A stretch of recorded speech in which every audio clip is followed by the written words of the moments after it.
Cantonment BRS యువ MLA Lasya Nanditha ప్రాణాలు కోల్పోయారు. పటాన్చెరు సమీపంలో ఓఆర్ఆర్ పైన ఆమె ప్రయాణిస్తున్న కారు అదుపు తప్పి డివైడర్ను ఢీకొట్టింది. దీంతో లాస్య నందిత అక్కడికక్కడే మరణించారు. ఈ ప్రమాదంలో కారు డ్రైవర్కు తీవ్ర గాయాలయ్యాయి. అతన్ని చికిత్స నిమిత్తం దగ్గరలోని ఆసుపత్రికి తరలించారు. అతి తక్కువ సమయంలోనే వరుస ప్రమాదాలు నందితను వెంటాడాయి. లిఫ్ట్లో ఇరుక్కుపోయిన ఘటన అనంతరం నల్గొండలో కారు ప్రమాదం, ఇప్పుడు ఓఆర్ఆర్ యాక్సిడెంట్. ఇలా మొత్తంగా ఆమె ప్రాణాలు పోయేంత వరకు ఈ క్రమం సాగటం అత్యంత బాధాకరంగా ఉంది.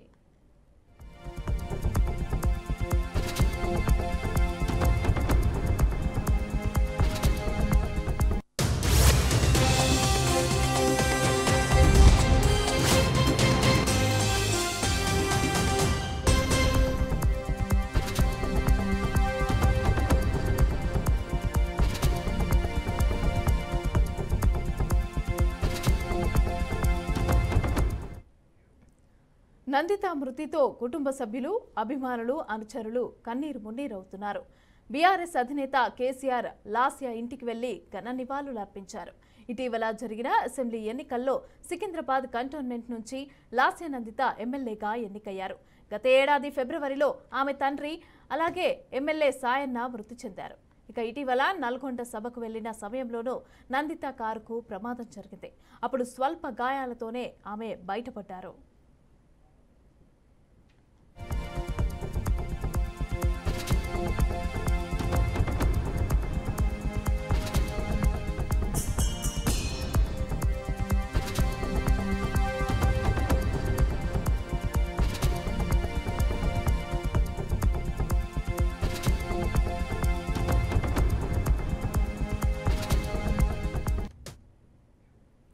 అప్పటి BRS sitting MLA G Sayanna అకాల మరణంతో కంటోన్మెంట్ టికెట్ ఖాళీ అయింది. ఈ నేపథ్యంలో అప్పట్లో టికెట్ కోసం అనేక మంది నేతలు విశ్వ ప్రయత్నాలు చేశారు. హైదరాబాద్ జిల్లాలో ఏకైక SC assembly segment Secunderabad cantonment. దాంతో ఆ సామాజిక వర్గానికి చెందిన సీనియర్ నేతలు టికెట్ నాకంటే నాకు అని ప్రచారం చేసుకున్నారు. కానీ చివరకు ఎమ్మెల్యే టికెట్ సాయన్న కుమార్తె లాస్య నందితకే దక్కింది. ఎన్నికల్లో లాస్య నందిత కేసీఆర్ మాట నిలబెట్టింది. భారీ మెజార్టీతో విజయం సాధించింది. అయితే రోడ్డు ప్రమాదాలు ఆమెను నీడలాగా వెంటాడాయి. ఇటీవలే నల్గొండ సభకు వెళ్తూ వస్తూ ఉండగా కూడా యాక్సిడెంట్కు గురై తీవ్ర గాయాలతో బయటపడింది. ఆ ప్రమాదం గాయాలు మానకముందే లాస్య మరో ప్రమాదానికి గురై ఏకంగా ప్రాణాలే కోల్పోయారు. ఆమె ప్రయాణిస్తున్న కారు డివైడర్ను ఢీకొట్టడంతో ఎమ్మెల్యే లాస్య నందిత స్పాట్లోనే ప్రాణాలు విడిచింది.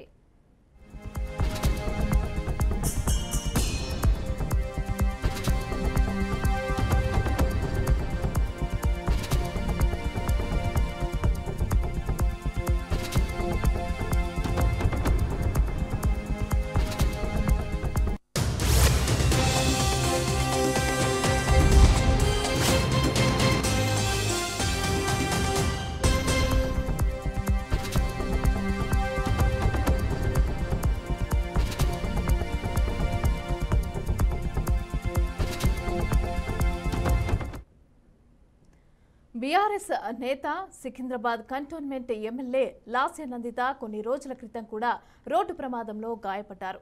నల్గొండలో బీఆర్ఎస్ అధినేత కేసీఆర్ బహిరంగ సభకు హాజరై తిరిగి వస్తూ ఉండగా నార్కట్పల్లి సమీపంలోని చెర్లపల్లి వద్ద ఆమె ప్రయాణిస్తున్న కారును ఆటో ఢీకొట్టింది. ఈ ప్రమాదంలో ఎమ్మెల్యే లాస్య నందిత తలకు గాయాలయ్యాయి.